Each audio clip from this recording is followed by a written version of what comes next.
അപ്പുറത്ത് നിൽക്കുന്ന രാജ്മോഹൻ ഉണ്ണിത്താൻ കോൺഗ്രസിലെ വലിയൊരു സ്റ്റാർ വാട്ടാണ്, സിറ്റിംഗ് MP ആണ്.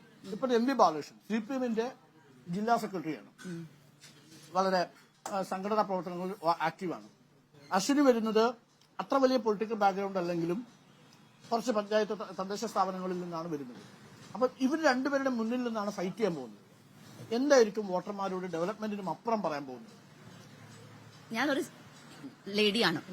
അപ്പോ നമ്മുടെ നരേന്ദ്രമോദിജിന്റെ ഗവൺമെന്റ് ഉണ്ടല്ലേ, സ്ത്രീകൾക്ക് നിരവധി സ്കീംസ് കൊണ്ടുവന്നിട്ടുണ്ട്. ഡെവലപ്മെന്റ് ഫോർ വിമൻ സെൻട്രിക് ആയിട്ട് നിരവധി സ്കീംസ് കൊണ്ടുവന്നിട്ടുണ്ട്. അപ്പോ ആ സ്കീംസ് നമ്മൾക്ക് കൊണ്ടുവന്നിട്ട് ഇവിടെ നടപ്പിലാക്കണം. പിന്നെ നമുക്ക് കിട്ടിയിട്ടുള്ള ചാൻസ് വളരെ ഹൈ ആണ്. ഇതിന്റെ മുമ്പ് ലേഡീസിക്ക് ഇത്ര ഒരു ഫ്രീഡം ഉണ്ടായിട്ടില്ല, ഇത്ര ഒരു ചാൻസസ് ഉണ്ടായിട്ടില്ല. ഇപ്പൊ നമുക്ക് 33% ബില്ലും പാസ്സാക്കിയിട്ടുണ്ട്.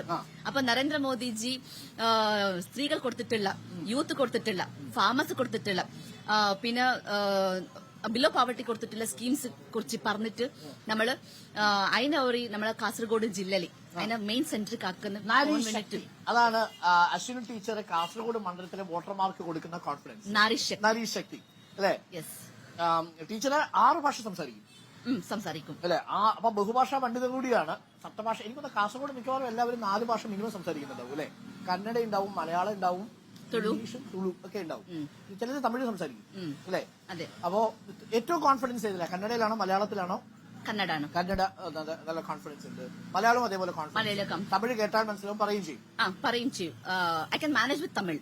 എനിക്കിപ്പോ പറയണമെന്ന് തോന്നുന്ന ഒരു കാര്യം, നല്ല എരിവുണ്ട് കേട്ടോ. കുറച്ചു നേരം വേണ്ടി ഏത് ഭാഷയിൽ പറയും. നല്ല ചൂട് ചായ കൂടെ കിട്ടിയോണ്ടല്ലോ.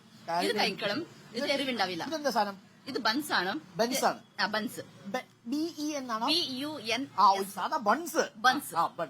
അത് നമ്മള് വാഴപ്പഴം, നമ്മളൊക്കെ എന്താ പറയാ, ബൺ എന്ന് പറയും. കാസർഗോഡ് വരുമ്പോ ബൺസ് അല്ലേ? ബനാന ഇട്ടിട്ട് ബനാന ഉണ്ട് ബനാന. ഇതിലൂടെ കോമ്പിനേഷൻ ആണോ? ഈ സാമ്പാർ ഇത് വേണോ? അല്ലാതെ കഴിക്കാം? അങ്ങനെ കഴിക്കാം. അപ്പൊ പ്ലെയിൻ ആയിട്ട് കഴിക്കാം. എരിവ് പോയില്ലേ? അപ്പോ സംശയങ്ങളൊക്കെ മാറും. നമ്മുടെ കൂടെ ഉള്ളത് NDA സ്ഥാനാർത്ഥിയായ അശ്വിനി ടീച്ചറാണ്. 1-2 കാര്യങ്ങൾ കൂടി എനിക്ക് ടീച്ചറിനോട് ചോദിക്കാനുണ്ട്. ടീച്ചറിന് ചായ കിട്ടിയില്ല. അപ്പൊ നമ്മൾ ചായ കുടിച്ച് ബൻസും ഗോലി ബജ്ജയും ഇഡ്ഡലിയും കൂടി ടേസ്റ്റ്